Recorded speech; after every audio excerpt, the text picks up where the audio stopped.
Good morning, class. Welcome back to our chemistry lessons. Today we're going to talk about the corrosion resistance of the aluminium. So this is the mind map, and we have already gone through almost the whole chapter, but one thing left. It's like this part. But first of all, let's do a very quick revision. Okay? So we already know that the corrosion of metal is called, the definition of the corrosion of metal is the gradual deterioration of the metals. And we already know that the corrosion of the iron is called rusting, and it has some condition required for the rusting. Justina, do you still remember what is the condition? Yes, it is air and water. Very good. So I think that you pay attention on the previous lessons and also do revision before the lesson. So very good job, Justina. It is oxygen and water. And it can be split up by some of the factors. Can you name one? Alvin? Less reactive metals, right? Yes, thank you. It is correct. Because when iron is in contact with a less reactive metal, then the iron would corrode faster than the reactive metal. So that's why the rate of the rusting would be speeded up by this less reactive metal.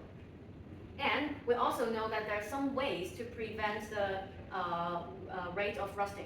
And there's one way that is specifically about the reactivity. Hey Jun, can you answer me what is the way that is specifically talking about the reactivity? Yes, it is the sacrificial protection. But apart from the sacrificial protection, there's also protective layer, alloying, and cathodic protection. So there's one part of the puzzle that we haven't filled in yet. That is aluminium. Why do we need to talk about it so specifically? Because it's a special case that it can be protected by its own very special property. So by the end of the lesson, you would be able to understand why the aluminium is less reactive and more corrosion resistant than expected. You would also know how to describe the corrosion resistance of the aluminium can be enhanced by the anodization. You also would be able to observe and compare the differences between the teaching content and the video demonstration. Last but not least, you will be able to appreciate the advantages of using aluminium anodization in our daily life. So this is the table of contents. And before the lesson begins, I want to do a very little survey. What is the material of the window frame at your home? Christina? Aluminium. I guess this would be the major answer, right? But let's make it fast. If the material of the window frame at your home is also aluminium, as Justina's home does, please raise up your hand. For me, my one is also aluminium, so I raise up my hand. Okay. I see most of you raise up your hand. Okay, but why? Why aluminium is so famous for the material of the window frame? You would know this answer before this lesson. And you would need to think about it before that. So think about it. And we would tell you the answer by the end of the lesson. So, in the previous few chapters, we already taught you about the metal reactivity series. And most of the metals corrode. So aluminium also corrode. But it is special because, you can see normally, if the reactivity is higher, then it would corrode faster, right? Aluminium is more reactive than iron. So logically, aluminium corrodes faster than iron. Do you agree? Yes, I see most of you nod your head. Unfortunately, the answer is no. Aluminium is more corrosion resistant than iron. But why? Okay, now we're going to tell you the true reason behind. Are you ready? Yes, okay, thank you. So, this is the formation of the aluminium oxide. When the aluminium oxide is exposed to air, a thin layer of aluminium oxide quickly forms on its surface. As you can see, the purple, very thin stuff. And it protects the aluminium from further corrosion because it sticks very tightly on the surface of the aluminium, that it is impermeable to both oxygen and water. So as you can see, the chemical equation of the formation of aluminium oxide is like this. However, the thickness of this thin layer is only about 0.0002 cm thick. So it's like, yeah, there's some protection, but not much, right? If like there's some accident, like here it broke, then what happens to the aluminium below the aluminium oxide? Then it corrodes, right? But we don't want this to happen. So what do we do? You don't know it yet, right? It's okay. I will show you an analogy. I think like most of you already see it in this summer, right? In this summer, it's like the hottest ever summer in Hong Kong. So I guess both of you tried ice cream in the summer. And actually, we can do like an analogy of the topic we just mentioned to this ice cream. The aluminium is like the ice cream inside, like the vanilla ice cream inside of this like lollipop. And the aluminium oxide is like the chocolate layer of this ice cream to protect the ice cream inside. But like, however, if you want the ice cream to be more safe, what would you do? Yes, then it is thickening it. How? How do we thicken it? We do it by anodization. But no worries, like you can see like anodization, what is that? I have never heard of it. Actually, it's a kind of electrolysis. That is something that you're already familiar with. So don't be scared by its name, anodization, okay? So, but why it's called anodization instead of electrolysis? It's because the aluminium object to be anodized is connected on the anode, which is the positive terminal. So how do we do that? We connect the positive terminal to the aluminium object to be anodized. And we connect the negative terminal to the aluminium sheet as cathode. Then we use some dilute acid as the electrolyte. And in this case, we use the dilute sulfuric acid. Actually, we can use other type of acid as well. So this is the overall equation. And you can see that after the anodization, the oxide film is about 0.0005 to 0.00250 cm thick. So it is a lot better after the anodization. So our ice cream can be safer, right? And our aluminium objects would be more corrosion resistant, right? So now I'm gonna distribute you some worksheets. So class monitors, please help me to distribute it. Okay, got it right? If you don't have the worksheet, please raise up your hand. No? Okay. So we have already learned how is the formation of the aluminium oxide, and also how to protect aluminium from corrosion, that is thickening it with the aluminium anodization, right? So I'm gonna play you a video demonstration to show you more about that, because I know that it's like the concept is a little bit abstract for you, but with the video, I guess you would like better understand. But before we play it, I want you to turn to page 1 of your inter-class worksheet. There's a question. Can you name 2 differences between the video demonstration and our teaching content? Please read it first. Okay, I see most of you are ready. So later on, you would be needed to help me to answer this question. Okay, you know what to do later? Yes, that is observe carefully and tell me what are the differences later. But unfortunately, our speaker today is broken, so you may need to pay even more attention on the graphic and also the subtitle. So let's begin.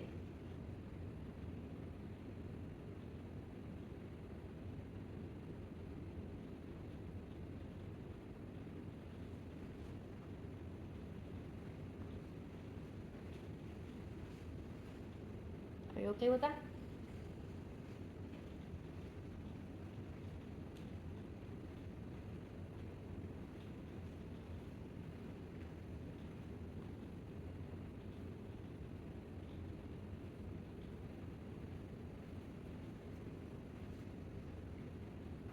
So this is almost the end of the video.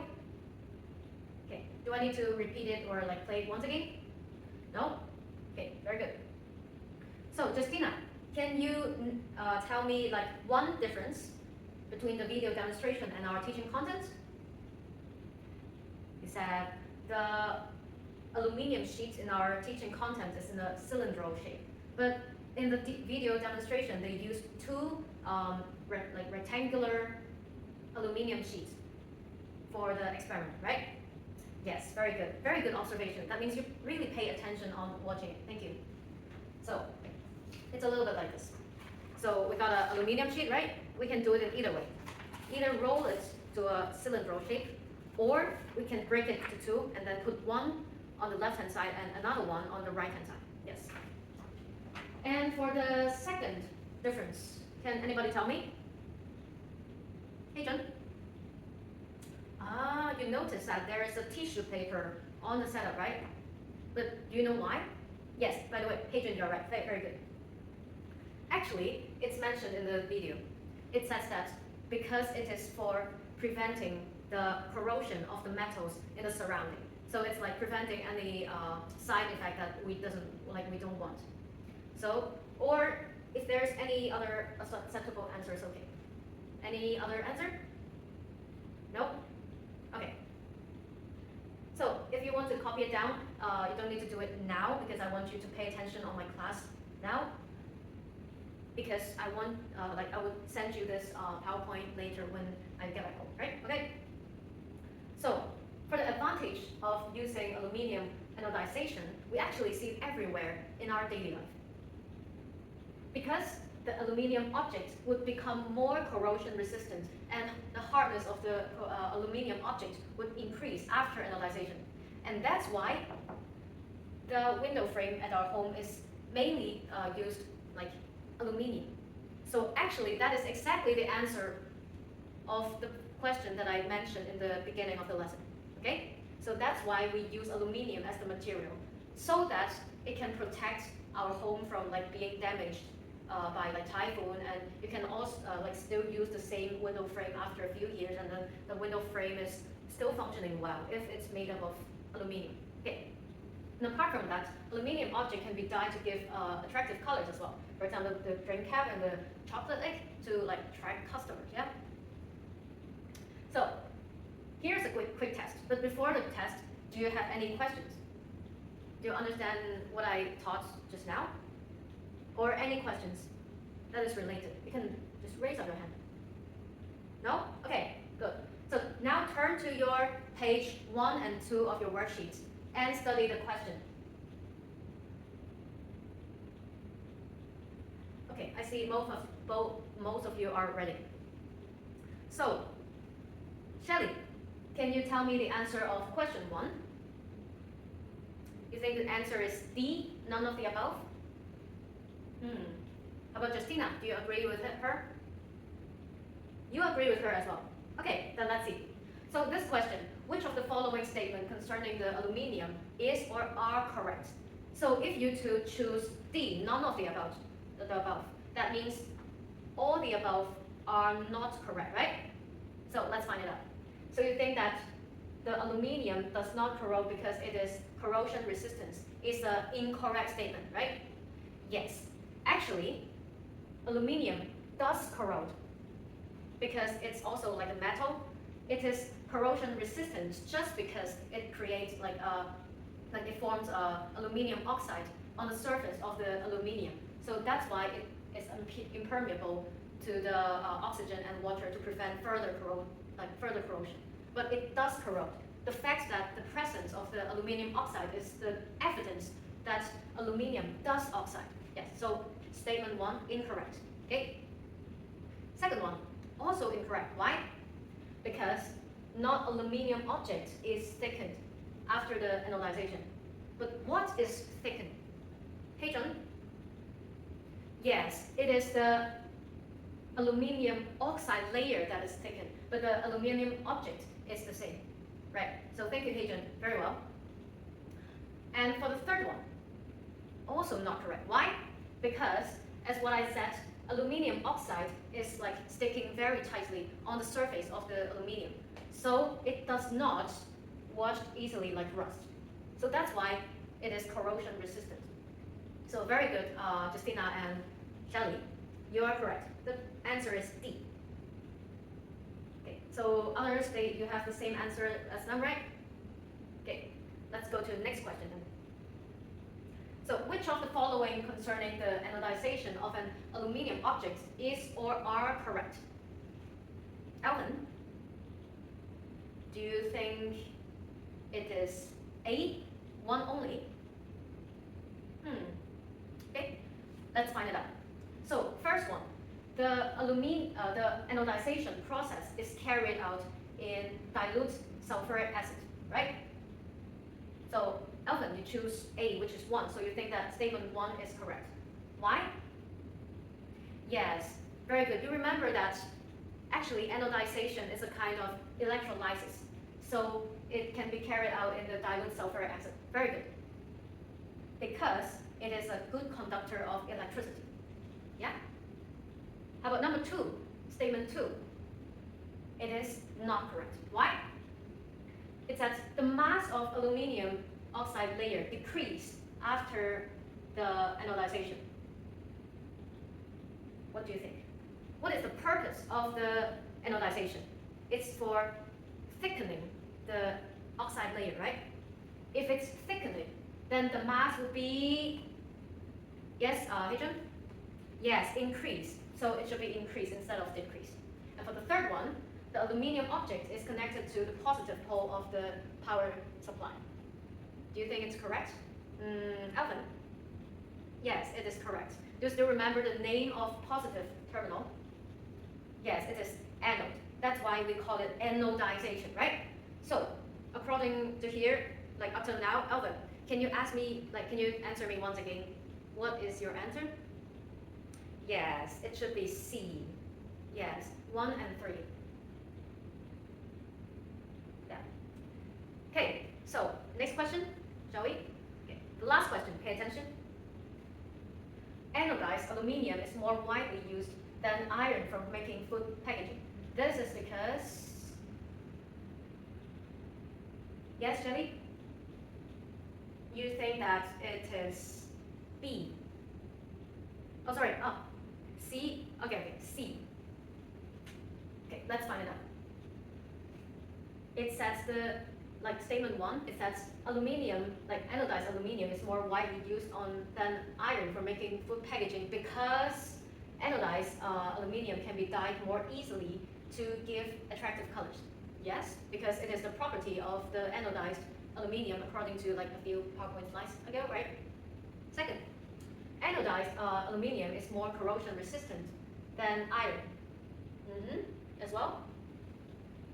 And statement 3, aluminium is more abundant than iron in the earth crust. Actually, it is irrelevant. Yes, because there's many reasons behind, but we're talking about for making food packaging specifically.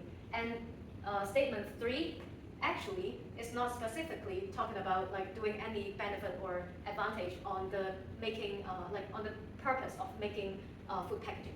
So statement 3 is irrelevant. So the answer is C, 1 and 2 only. So Shelly, you did very well, John. Keep it on. Okay. So for the very short conclusion, aluminium is when it's exposed to air, a thin layer of aluminium oxide quickly forms it on the surface and protects the aluminium from further corrosion. And how do we thicken it to make it even more corrosion resistant? Then it is using anodization. And during the anodization, the oxide layer of the surface of the aluminium object is thickened. And after this anodization, the aluminium objects become more corrosion resistant, and also the hardness of the aluminium objects increase. And the aluminium objects can be dyed to give very attractive colors. So that's a short conclusion of this class. Do you have any problem or questions you want to ask, or anything that you're still unclear from the previous quick test? No, right? Okay, so then remember to hand in the assessment task, and remember this is a task of the chapter. So it does not only contain the content today, it contains the content today and the previous few lessons. And remember to finish the in-class worksheet. We already finished most of the content of the worksheet, but there's still some parts. For example, the self-evaluation and also the self-reflection that you need to finish. And please hand in both of them on the next lessons. Okay, goodbye class.